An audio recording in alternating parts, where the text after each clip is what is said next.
Alright, man, peace. You brothers out there know that every once in a while I like to do a series called Concubine Problems, in which I attempt to illustrate many of the dynamics that are going to enter into your life should you decide to try the balancing act known as having multiple women or quote unquote multiple wives. Well, we're going to see in this case here that, as I've stated in many other videos in the past, for the most part, when women come together, is really only in a concerted attempt to tear down the masculine principle or male hegemony per se, male rulership or male dominance.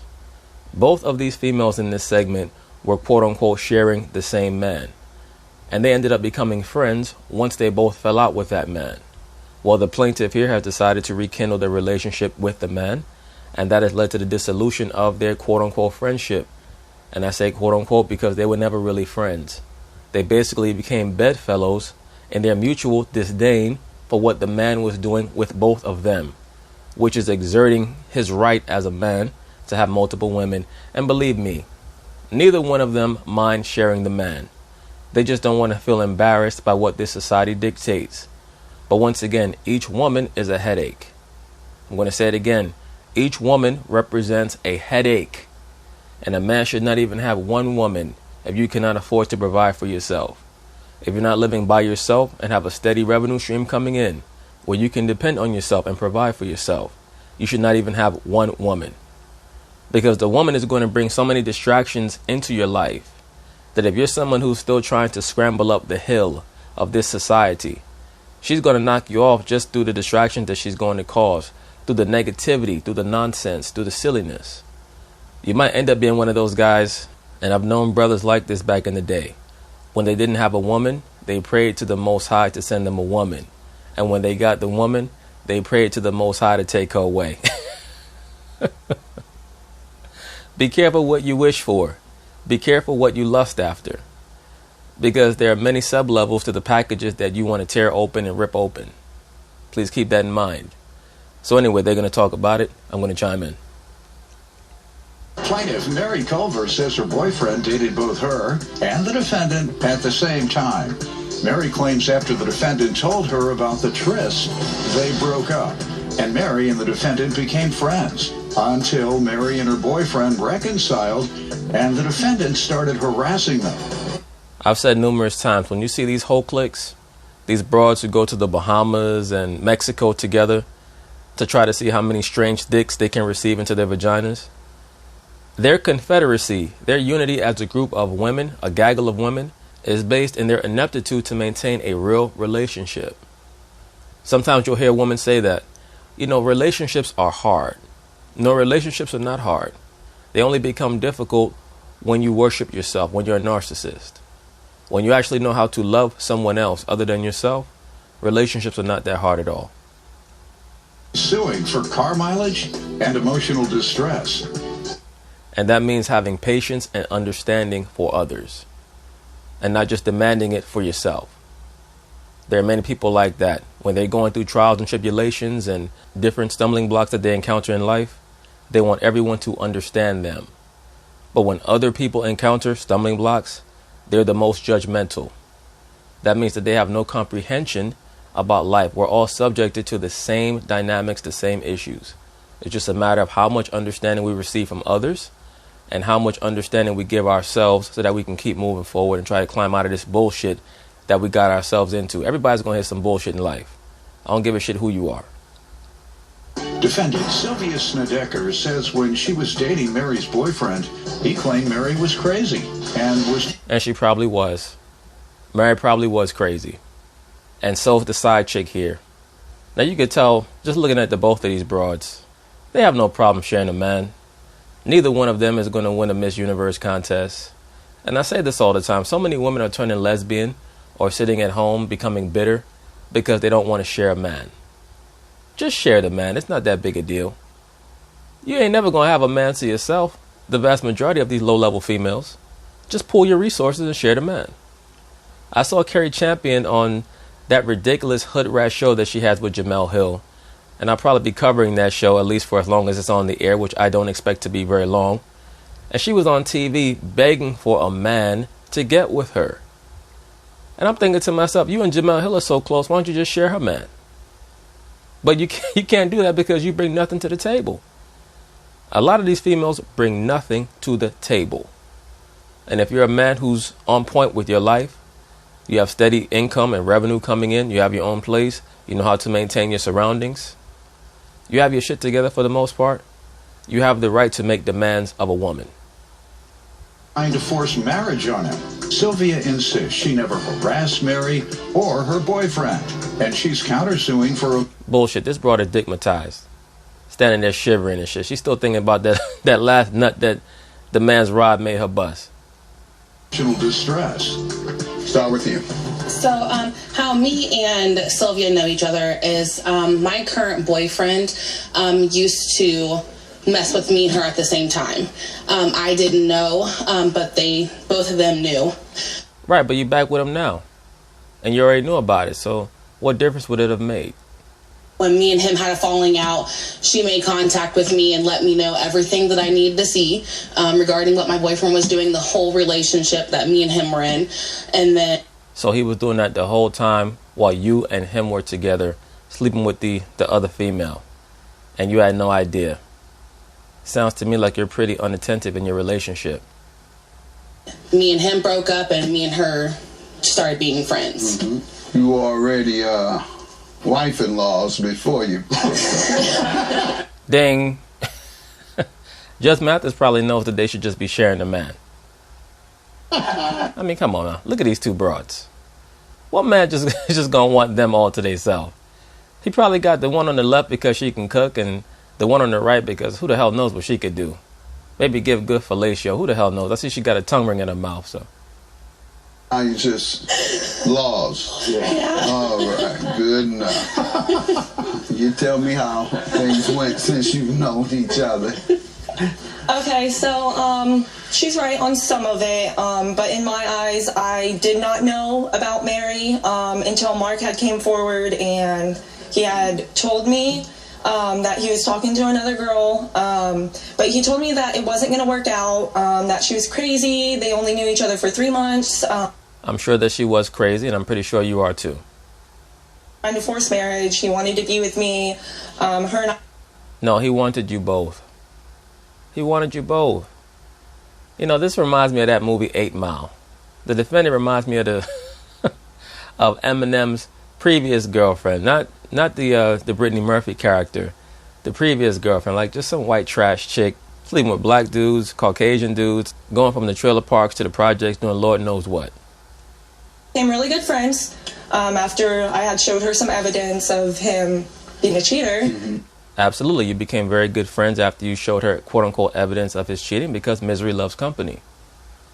9 times out of 10, when you see these female cliques, when they come together in solidarity, it's to take down men. As soon as the woman restores her relationship with her man, you'll find that most of the female friendships go by the wayside. Live in the best of both worlds. So I had showed her the evidence and stuff. We got really close, you know, when things had happened, we came to each other like adults, as we should, and spoke to each other with a lot of respect, and till this day I really care about her, so. Okay, well, what happened with the business here? Well, when me and Mark decided to get back together, it wasn't long after. You wanted that old thing back. That's what happened. You wanted the man's rod back. And some random number started texting his phone. Fake Facebooks were being made and messaging him, and every single one of them said they were either Sylvia or. And now you said something about a car, so yeah. So when me and Mark got back together, it was kind of like me and Sylvia kind of started parting ways. Of course, because you guys had a dysfunctional relationship based in negativity. It wasn't real. Most of these female friendships, especially the ones that they make in adulthood, they're not real. So the goal of the female posse is to keep all the women in the clique away from functional relationships. That's why the woman makes you think that you have to appease her friends in order to be with her. No, you don't. Your job is to be a good man to that woman. If the woman is trying to run you through the ringer and make you believe that you have to bow down to her friends, exit stage left, abort. Didn't end good, and then all the harassing started, like the car, what you're suing her about. I mean, that's unless your woman's letting you know that you could hit up her friends too. I mean, if you're going to make me have to kiss your friend's ass because I'm going to get some of your friend's ass, then that's a whole different story. But other than that, that's your friend. That's not my friend. Yeah, when I started calling the police on her, I was at work 2 nights prior to that. She had sheriffs come and take the tag off of the Jeep because the Jeep was in her name. And you gotta start over, ma'am. I have no idea about your Jeep because you haven't talked about that. Okay, sorry. All you've talked about is this boyfriend. Oh, sorry. She's going stream of consciousness because once again, they're both digmatized. They look like they both do a lot of weed too, and probably crystal meth. They're from rural Ohio, I think. So I mean, you know, out there's nothing but a bunch of Caucasian zombies. That runs back and forth between the two of you. Okay, so where's he at now? Whose house is he at? Oh, he's with me right now. Okay. Yeah. All right. Go ahead. Yeah, she has custody of the rod right now. So in March of 2020, I purchased a 2011 Jeep Liberty, which was $7,124. And I had the Jeep for a month. And when all the issues started going on, I had the Jeep. The Jeep was titled in her name. Okay, tell me how that happened and what the agreement was. You could have titled it in her name to give it to her 6 months later. I have no idea what the agreement was. I have issues with the BMV with my driving record. What do you mean issues? That's what a judge does, resolves issues. I have a registration block, so I couldn't have the vehicle in my name. Well, it ain't an issue. You got a block. Oh, yeah. They've decided the issue. The issue has been decided. Yeah. I promise you. I couldn't have the vehicle in my name, so I paid for the vehicle, and I contacted Sylvia and asked her if I could put the Jeep in her name, and she signed. She was willing to put it in her name, and the vehicle was mine. We never had no agreement like I'm going to drive it for so long and you're going to take it. Nothing. It was she signed the papers, just told me like don't get into no wrecks, nothing like that, and then Now, this is how you know that the guy that they're fighting over has to be a low-level dude who's probably providing them with some attention and some rod that they have trouble finding elsewhere. Because it's very clear, based on the plaintiff's testimony, that she's a fuck-up. She has issues with her car, so she actually signs over the title to her car to the defendant. Like, how desperate do you have to be? And how much of a degenerate do you have to be to sign over the title of your vehicle to someone that you just met because you fell out with your man? So it's very clear that, I mean, if the man in question is a reflection of these two females, he's a low-level man as well. And that's why I tell brothers, you know, even though I talk about the man having the ability to have multiple women, if you have discretion and intelligence and you seek after positivity, you're probably only going to end up with one woman anyway. Had the Jeep until May 8th when she took it. And she took it May 8th. Why? And right before that was when all the police were reported to her house. And she states that the reason why she took the Jeep was because I called the cops on her. And you called because she was calling your phone or posting something? She was texting. There was numbers texting me and texting Mark saying it was Sylvia. All right. What did they do? What did she say to you? Everything that was said to me was I was going to get beat up. She was going to come down to Mark's mother's house. Because we summed it up as that the way the text messages were saying was that she wanted to be with Mark.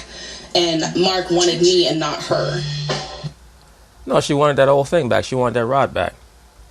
All these problems could have been resolved if one of these females here would just simply have said it's okay if we share him.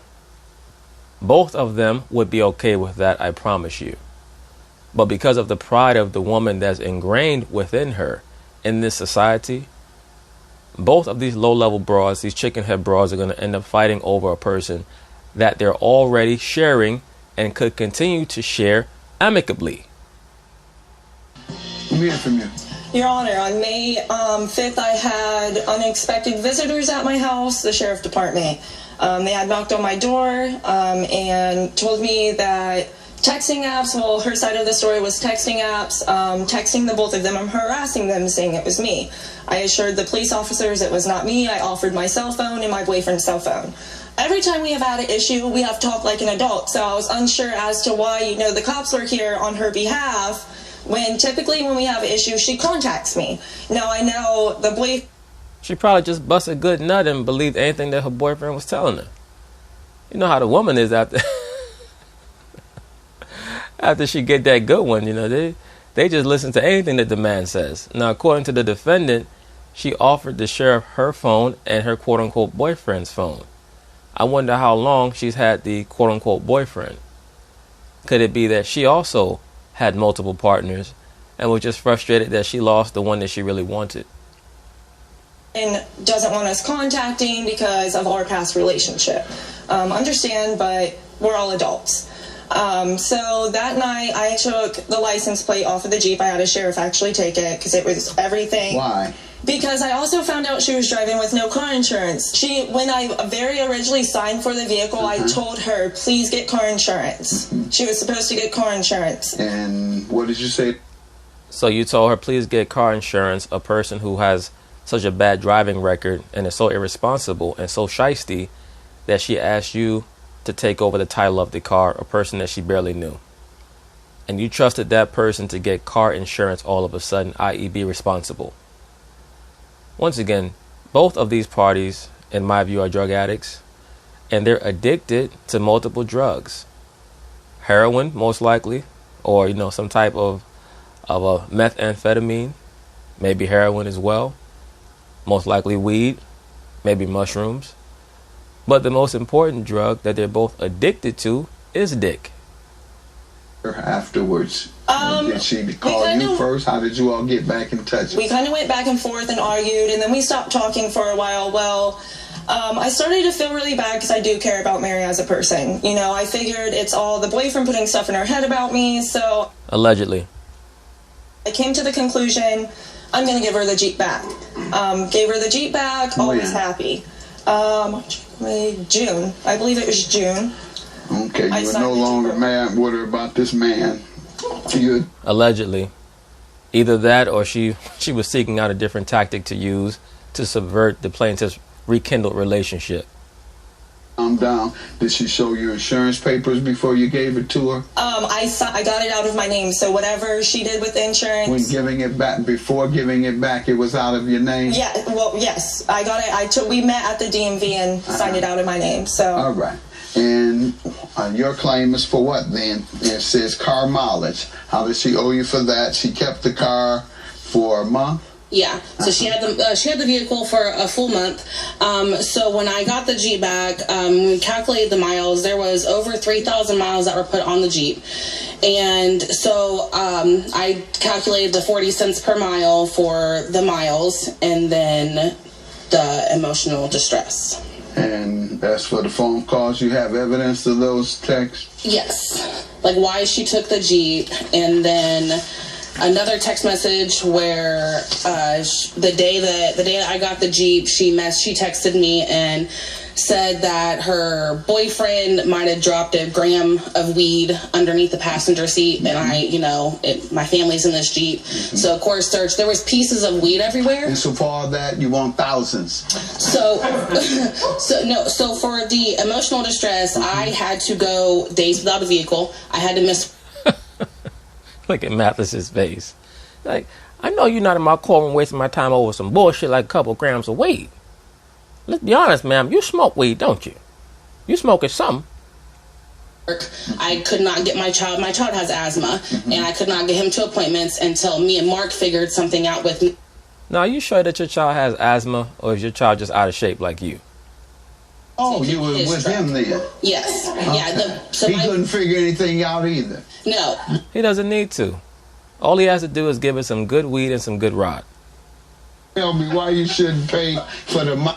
There's a lot of females out here, that's all they demand of the guy that they're with. They call that guy their man. Really, he's just some dick on two legs. Like I was talking about this chick, Carrie Champion, and why she just won't share Jamel Hill's man. I've said for a very long time, Jamel Hill's man is a trophy. He represents someone who's holding a spot for her because she's 45 and up. She knows that, her ability to attract a man is compromised now as she's getting older. She came across someone who she finds physically attractive and who's willing to be used. And the brother's probably just going to ride it out until it ends, and should they get a divorce, he'll just file for some type of alimony, because a lot of men are filing for alimony right now. But most relationships are just about convenience. This notion about people being together for love, that's a relatively outdated concept. It's very difficult for people to have mutual love when most people only care about themselves. Shannon Sharpe sat down with Terrell Owens, and he was going through his liberal wokey idea of what a relationship is supposed to be. I'll be dealing with that in its own video. But it's unfortunate when you have brothers like Terrell Owens and Shannon Sharpe who are in their late 40s, early 50s, and still don't understand women. But it's expected because they're both liberal. So they think on the level of a woman. You can only understand a woman when you think like a man. Your Honor, I paid for an oil change to be done. It was actually bone dry. There was no oil in that Jeep. Well, according to her man, he said that the Jeep and you have something in common. Y'all both bone dry. That's why he got back with her. I was very impressed that it was running. So I do not believe I should pay for the mileage. I also had it on my insurance policy.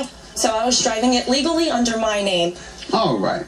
What's your emotional distress? My emotional distress is her sending the Is that you're not getting that ride anymore? That's your emotional distress. police to my house on false accusations. Okay, and which text you want me to see shows the harassment? That's page 7. I have an incident run sheet where I actually talked to an officer about the threats she made to me. And what did they say?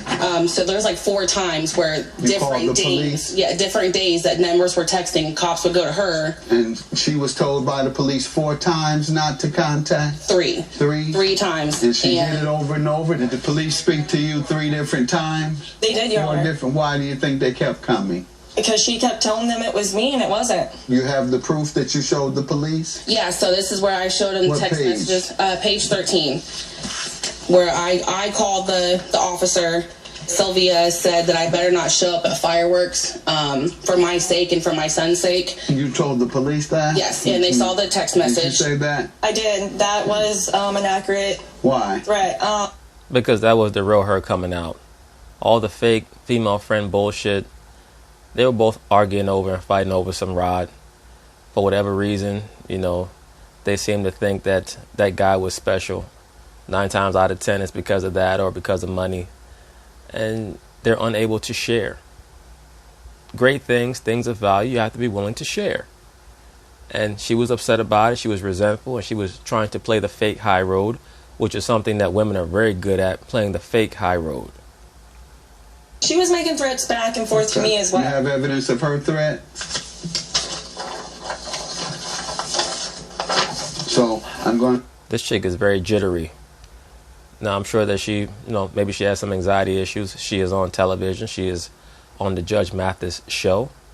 But when I see someone with all of the signs that she has, all the tattoos on her forearm, the tongue ring, I think she has a couple of face piercings also. It would not surprise me if she, has a drug issue with methamphetamines, crystal meth in particular, allegedly. She claims she has evidence that, and you even admit that you threatened her and her children. That's, man, among all the junk you were saying about this man, I could care less. All this wife-in-law junk, man, I'm not even trying to figure that out. Nigga, please. You know damn well that you've had other chicks.